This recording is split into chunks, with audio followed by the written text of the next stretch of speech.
Merci, monsieur le directeur. Nous tirons vers la fin de cet entretien. En termes de perspectives et recommandations, qu'est-ce que vous pouvez dire?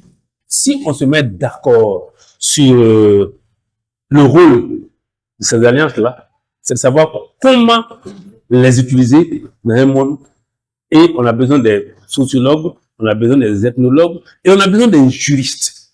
Parce que comme nous sommes dans un monde où tout ce qui n'est pas passé par la loi n'est pas légal ou légitime, ça veut dire que on ne peut pas prendre une règle traditionnelle pour gérer un conflit administratif. Un peu, ces bœufs ont saccagé ma plantation sur ce nouveau. Moi, je vais me plaindre pour avoir je vais me plaindre à l'administration et puis j'évite, parce que si je prends la règle traditionnelle, le peu le moins, on va faire par là. Bien sûr.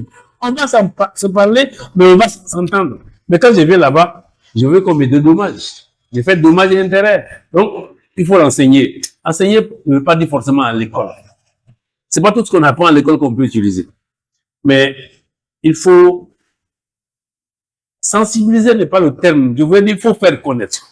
Mais l'école pourrait être vraiment le oui, c'est un creuset. C'est un creuset, mais il faut en tout cas la rendre, il n'y a pas dit obligatoire.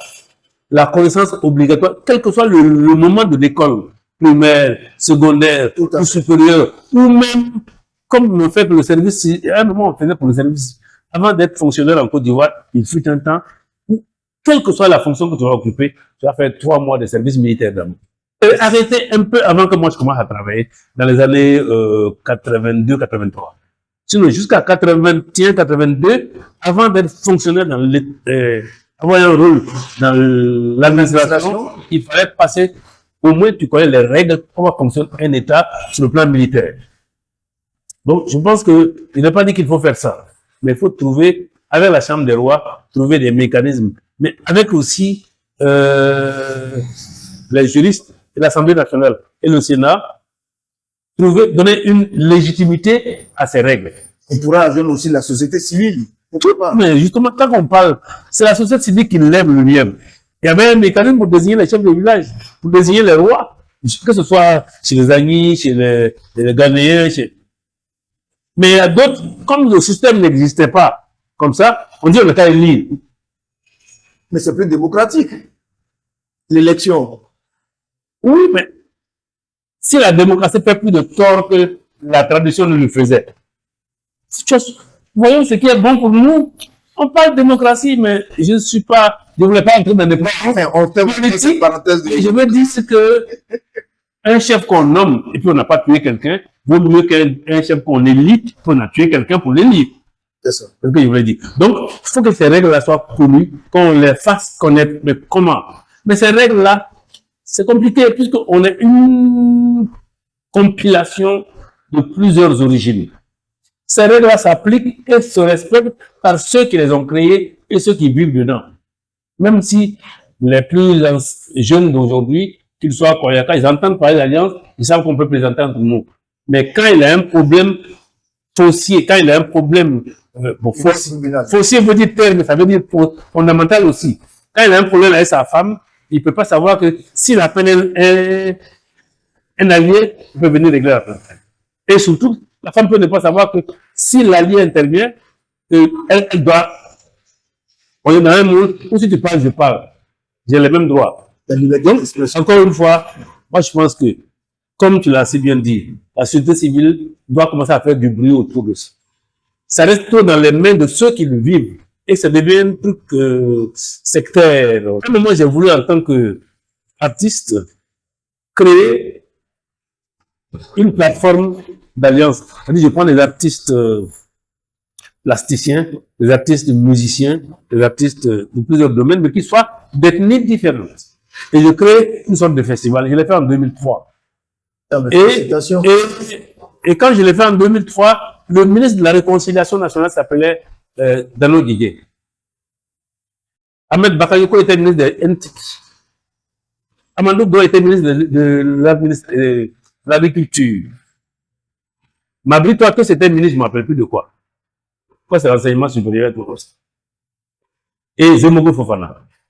Donc, tous ces minute dont je parle, là, vous voyez, il y a des Yakuba, mais celui qui était le parrain de mon activité s'appelle Danon Digue, il est bêté. Et il est chargé de la réconciliation. Et nous avons fait ça au village qui, et il a apprécié. Et c'est aussi à l'occasion de cela que certains ont fait des témoignages dont je ne me rappelle pas, mais comme les témoignages leur appartiennent, je ne vais pas les évoquer ici. Très bien. Mais la perspective, il faut qu'on les connaisse. Il faut que les gens même qui sont de leur ethnie là, que les vieux parlent des ethnies à leurs jeunes pour qu'ils ne les galvaudent Ça, c'est pas. engagé. Si moi j'en parle aujourd'hui, j'en sais quelque chose. Mais c'est parce qu'on me l'a dit. Est-ce que je le dis à mes enfants? Mes enfants sont en ville ici aujourd'hui. Ils ne parlent pas la langue. Je le regrette. Mais je ne suis pas le seul. Je dis, je fais tout pour qu'ils parlent. Ils vont dire, je comprends, mais je ne peux pas parler. Mais on va leur dire, ils sont alliés. Ils vont dire, dès qu'ils vont en cérémonie, ah, tu es Gouro, ah, je suis Yakuba. Mais fondamentalement, ils ne savent pas que ça, à quoi ça peut leur faire mieux. Donc, nous, il faut qu'on enseigne. Un exemple que je veux donner qui m'appartient et que je peux donner, qui est que j'ai perdu un petit frère, qui était un journaliste de la place, qui était, bon, était jeune, mais était assez connu à ce moment-là, en 97. À ce moment, l'autorité politique la plus haute de Boaké, parce que c'était à Boaké, c'était le haut commissaire Timité. Je ne me rappelle plus le reste de son nom, il s'appelait haut commissaire Timité. À l'époque, on avait créé, dans les années 97, c'est sous Bédier, on avait créé les hauts commissaires de ceci, les hauts commissaires. Lui était haut commissaire à Boaké. Et donc, lui, il venait en tant que, puisque le garçon était journaliste, il était assez connu dans la zone de Boaké. Mais quand on est venu pour faire l'enterrement à Boaké, moi je suis pas de Boaké, j'étais allé là-bas pour le soutenir et puis après les gens de Boaké, on dit non, non, on a confié, un qui est venu pour dire non, non, non, la tombe là, confiez-moi ça. Donc on fait une petite réunion, quelqu'un se lève, dit confiez-moi, on lui donne confie tout, il s'en va, il creuse la tombe, il appelle, il dit c'est ok, tout est bon, il est venu le soir, il a fait le compte rendu, attends. Il dit bon, demain matin, on va aller faire la levée à l'hôpital et on va au cimetière. Et sous la conduite du haut commissaire.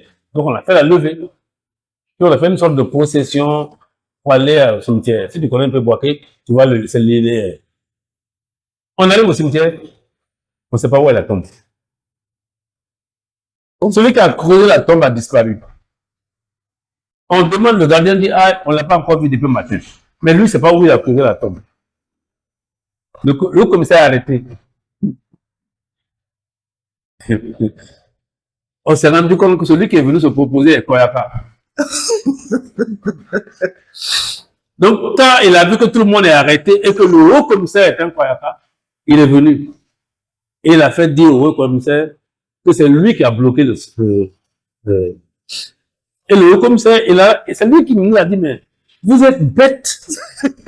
Comment vous pouvez confier tout à votre chef pour venir creuser la tombe? Donc, donner quelque chose, il va ouvrir. Bon, c'est un peu comme il m'a donné, même pas de l'argent, hein. Ils ont rigolé. Et le haut commissaire qui était donc, je dis son nom parce que, enfin, j'ai dit son nom, peut-être qu'il est là, je ne sais pas. Mais en tout cas, ils doivent se rappeler que ce jour-là, on a rigolé. Au cimetière, on a rigolé. On a fait l'enterrement. Mais on s'est rendu compte qu'on a fait une bévue. On n'aurait pas dû confier. Si, on pouvait lui confier, mais on devait savoir qu'il y a quelque chose à payer. Il dit, vous n'avez pas à me payer. Je suis Koyaka, j'ai utilisé ton Koyaka, c'est nouveau. C'est la moindre des choses. Mais, je voulais faire jouer. Et bon, on a fait l'enterrement, j'ai failli dans la joie, mais, en tout cas, en rigolant, en revenant, mais la douleur est là. Bon, en recommandation, il faut enseigner. Donc, en parler, trouver des mécanismes pour en parler aux plus jeunes. Que les familles, au sein des familles, en parlent à leurs enfants. Pour qu'au fur et à mesure, et quand on est à un haut lieu, qu'on est ministre ou qu'on est président d'assemblée, quand on est là où on doit savoir que c'est une force. Moi, ma voix porte si je suis président d'une institution. Ma voix porte si je dis alliance, on fait ceci. Et que moi-même, je la respecte. Prenez une ville comme Odiéné. C'est une ville qui respecte les alliances et vous voyez la stratification de la société. Il y a ceux qui sont gourous, avec griot, il y a ceux qui sont, ça c'est une autre stratification qui est liée aux alliances, mais qui est une stratification sociale avec une hiérarchisation en disant voici les chefs de village, voici les imams, voici les griots, et quel que soit le griot, s'il est petit, c'est lui qui doit annoncer la parole. S'il n'y a pas de griot à ce moment, quelqu'un qui n'est pas griot peut se permettre dans une société, même à Abidjan ici. Maintenant, avant de prendre la parole, le griot va demander au chef. Est-ce qu'il y a un chef en ce qui concerne nos djinns? On va dire, est-ce qu'il y a un Touré? Est-ce qu'il y a un? Touré. Ok. Pas mal Touré, c'est les... Bon. Donc, eux savent. Mais, il fut un temps où, M. Diabaté était Diabaté. Le ministre? Le ministre, la même Diabaté, était ministre. Bien sûr. Mais il est Diabaté, donc il est griot. Mais quand il arrive à Oudjéné, il est Diabaté. C'est ça. Donc, il doit obéissance et respect au Touré, même s'il n'est pas ministre. C'est pour ça qu'il dit on est dans un monde parallèle. Mais le protocole fait que le chef de terre, le chef de village est obligé de venir à l'aéroport pour accueillir le ministre. C'est ça. Alors que ça devait être le contraire chez nous. Ils sont gouvernés par les lois de la République. Voilà, c'est pour ça qu'il dit il faut intégrer les deux mondes. Tant qu'on n'a pas intégré les deux mondes, chacun va travailler selon ses règles et ces règles-là s'arrêtent au seuil de l'autre monde. Là où commence l'autre. Voilà, exactement. Donc, enseignement, les profs d'université, je ne connais pas beaucoup d'écrits. J'ai vu des écrits au Burkina sur le phénomène des parentés à plaisanterie. Je en connais très peu sur la Côte d'Ivoire. Le professeur Amoy Urbain a essayé, fait quelques publications là-dessus, mais je suis en train, je cherche toujours des ouvrages de référence, mais les universitaires, les sociologues doivent de plus en plus s'intéresser à la question. Si on laisse tomber, ça veut dire qu'on a laissé tomber un mécanisme qui pouvait nous aider. Les Blancs, ils n'ont pas ça. Ils ont une parenté à plaisanterie. Les Belges et les Français, ils ont une parenté, mais c'est pas une alliance au cas de non-agression, je veux dire. Or, si je verse le sang d'un allié, je suis perdu. Je le sais. Si je fais du tort à un allié, même dans l'administration, j'ai un subalterne, un employé, un de mes collaborateurs qui est allié. Et puis, je fais quelque chose pour le contraire ou pour l'humilier. Si je jure sur l'alliance, moi, je vais en subir les conséquences. Si je lui fais quelque chose, il faut que je lui explique que c'est lui qui a déconné, c'est lui qui le mérite. Mais on ne peut pas, très souvent, tu vois, je fais des conneries, on dit que ce sont des conneries. Mais non. Moi, je respecte. D'accord. C'est votre dernier mot? Non, mon dernier mot est que les alliances, on va appeler les alliances interethniques parce que j'estime que la Côte d'Ivoire ne se bâtit plus par des ethnies. On est une république. Donc, les alliances doivent être des alliances nationales. Qu'il y ait des alliances entre les différents. Aujourd'hui, quand je prends le district de la Comoué, le district autonome de la Comoué, l'ensemble des trois régions sont des régions amies. Quand tu vas prendre le district des Savanes, l'ensemble, c'est nous faux. En passant par ces regroupements-là, on peut faire des alliances. Maintenant, une fois que tu appartiens à ce district, que tu sois peu de ce district ou pas, tu es couvert par l'alliance. Mais si on va région par région, parce qu'ils ont quand même fait le regroupement géographique très souvent par appartenance, j'ai failli dire sociale. Il ne va pas dire appartenance à une ethnie, parce que dans une même zone, quand on dit Korogo, il n'y a pas que les Sénifo, il y a les Malinqués, il y a les Peuls, il y a... Donc, il faut qu'on trouve des mécanismes.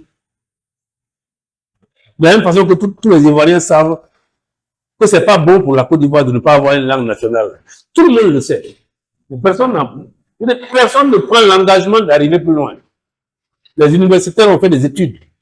Aujourd'hui, si on dit quelle est la langue la plus parlée en Côte d'Ivoire, politiquement, on hésite à la dire. ça peut créer des problèmes. Il n'y a pas eu d'études. Là, les études sont claires, hein, mais il faut une volonté politique pour dire Telle cette ethnie qu'elle a mieux parlé, donc on peut l'engager. il y a des chiffres sur. Et quelquefois, l'ethnie, et ça, je digresse un peu, quelquefois, l'ethnie qui pourrait être partagée pour toute la Côte d'Ivoire n'est pas forcément l'ethnie majoritaire. Mais la structure grammaticale pourrait faire qu'elle peut être comprise et parlée plus facilement par l'ensemble.